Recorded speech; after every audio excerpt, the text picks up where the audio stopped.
Christopher, and over here on YouTube and Facebook at many words and numbers in a sequence. Um, Hi, you guys. I actually think that on YouTube I am finally Clear Tarot NYC, so you can find me there. If you're watching me there, you already know that. I am late for the second time ever. I have a good excuse-ish. I was recording a voiceover audition, which is a new thing I'm doing, and all I can say about it is that if you have seen the movie Lost in Translation with Bill Murray, it's like that.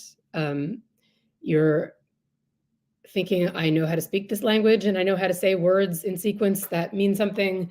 How hard can this be? And then you find yourself being like, what does the word day really mean? You know, like when you say something 20 times in a row, it ceases to have any meaning, which coincidentally is not unlike why I do not read tarot cards for myself.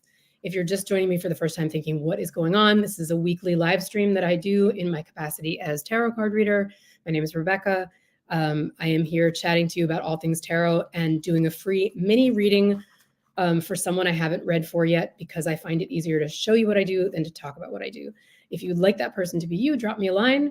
I am sending this reading out today to Joe, who emailed me at cleartarotnyc@gmail.com 2 or 3 weeks ago, and I put her on the schedule and then pushed it back twice.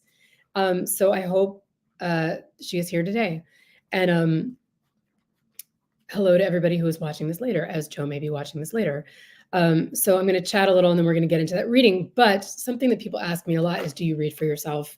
And I used to, and I actually think that there kind of is no way to learn how to do this without doing it. I mean, unless you have really angelic friends who are willing to every day let you try to read for them and then compare it to their lives and see if it panned out and revise your idea of what the cards might mean based on, you know, what I call cards to life comparisons. And you might have those friends. And I actually think that you also can't really learn without some friends who are willing to let you practice on them. But once I don't know, became a professional tarot card reader and started reading for people a lot, I realized that's what I really wanted to do. I really love reading for people. My hair is driving me crazy, so please bear with me as I stare at myself and fix it. And the more I felt that I became of use to other people reading tarot, the less I felt I became of use to myself. I don't know. Every once in a while, I'll be like, all right, I'll get them out, but I take them with a big grain of salt, because it's also why I find it much easier to read for strangers than for friends, because our pesky agendas and desires and biases get in the way. And, you know, if I'm reading for a friend, I want things to work out great for them. And so I know I can feel my brain getting in the way and trying to like make it a great reading, which is not something you need to do. Like there's no such thing as a bad reading. Honestly, there's maybe a reading with stuff in it you wish you heard something else. But like I always say, there are no good or bad cards. And when I was reading for myself, I mean, this was a long time ago, but I would just go down a crazy rabbit hole, because I would throw the cards on a topic and then be like, I don't like that. And then throw more cards. And then you have all 76, 78 cards on the table and you have no idea what you're even talking about. And I really think it's an art form that is meant to be collaborative and to be, to have someone who's a conduit, have a reader interpret them for you. Then you're always free to be like, I don't like that reading, I'm going to a different reader. Anywho, if I seem a little discombobulated, is because I just shifted gears getting this voiceover audition done and then ran to turn on my live streaming stuff so I could be here with you. I'm happy to be here with you. Happy March. How did that happen? So without further ado, I'm going to get into this reading for Jo, because she has waited for it long enough. And of course, the reading that I had to push back twice was a reading that had a bit of a sense of urgency about it. The question, if I recall correctly, was, do I need to move? Do I need to change where I live? Because there's danger here, but I don't want to move. And I think that's interesting, because my first response is kind of like, why wouldn't you want to move if there's danger there? But human beings are complex. You know, it might be like, well, there's danger nearby, but I really love my house and I don't want to have to change anything. And that's when our frenemy denial comes into play, right? We're like, if there's danger, it's very easy to be like, maybe the danger is not so dangerous, you know, but I don't know. Let's see what the cards say. Okay. For Jo, this is, as I always tell you, a quick and dirty, fast, free mini reading mini version of the full-length readings that I would usually do if we were sitting across from each other on Zoom, one-on-one, or in person, which is something that I do. If you want to book readings with me, you can visit me at cleartarotnyc.com, or just drop me a line over on Instagram at The Tarot Philosopher, or on Facebook or anywhere, and say, hey, I want a reading with you. How does that work?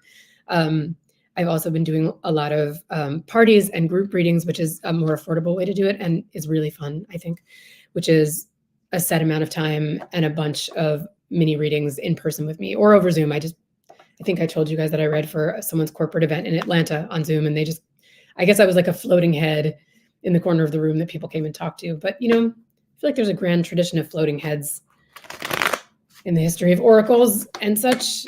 Anywho, this is a free reading for Joe, who I hope is doing okay and wants to know if she should move house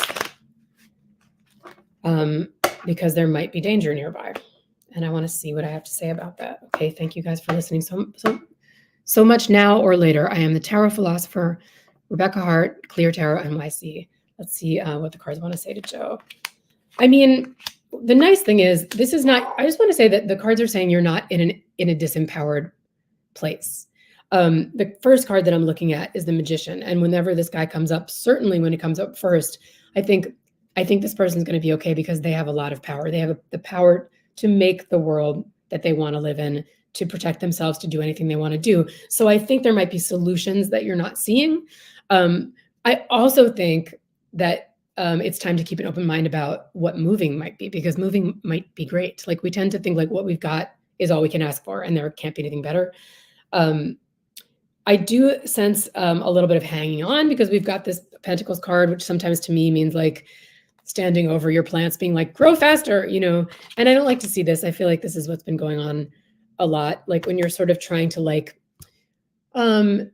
negotiate with fate, or like figure things out, or just hang in there and maybe things will get better, and waiting. We just get nights of sitting up and torturing ourselves about what should I do? What should I do? What should I do? So I feel like sometimes I think maybe the great architect in the sky wanted us to have to wait a couple of weeks to give you this reading, because we wanted to wait till the sense of urgency faded. I just wrote a whole blog post about this, so we can make sort of a more measured decision. Again, you're in a position of great power, even if it doesn't feel like that. Struggling mentally is not your friend with this topic. So let's see. I also think like something might have just happened in the time since you asked me the question to change things. Or things have gotten worse, I'm not sure, but we've got immediate past here is the Tower, which is existing structures collapsing. Very often when this card comes up, I say, well, the good thing about this is that the decision is made for you. It's like things fall apart, the center cannot hold, things fall apart. We're coming out of this. We're coming out of a period where it just feels like everything is a disaster and falling down around your ears. What's coming up, which is nice, is a lot of love. Being in a safe place, being surrounded by family, remembering that you have friends. I think this comes back to the Magician too, because it's like, this is a person who can take action on their own behalf, who can create the life they want. And I think the Tarot is kind of reminding you that there are people in this world who love you and who are a safe harbor for you. So I do feel like, looking at this whole thing right now, I feel like we're fleeing the scene of the crime, we're fleeing the destruction, and we're coming into a much more loving space.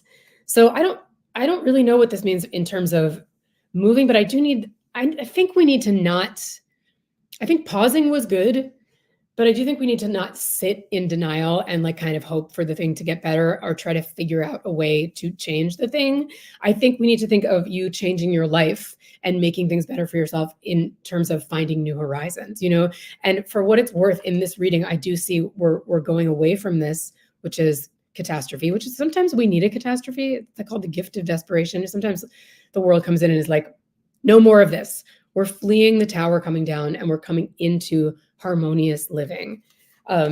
So I think you already might be where you need to be, because you as you are right now is this beautiful Ace of Swords, which is great clarity and action. So again, sometimes like we have to sit in the discomfort of not knowing what to do, and then the clarity comes to us. Sometimes it is delivered to us with something like this that makes us go, okay, yeah, before I wasn't sure, now I can't.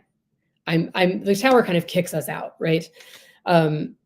I think if there's anything in there about people pleasing, if there's anything in there about worrying if you move or might move on, that there might be conflict or that you'll have to argue with someone about it, I think that's justified, but I also think it's not like a reason not to take care of yourself.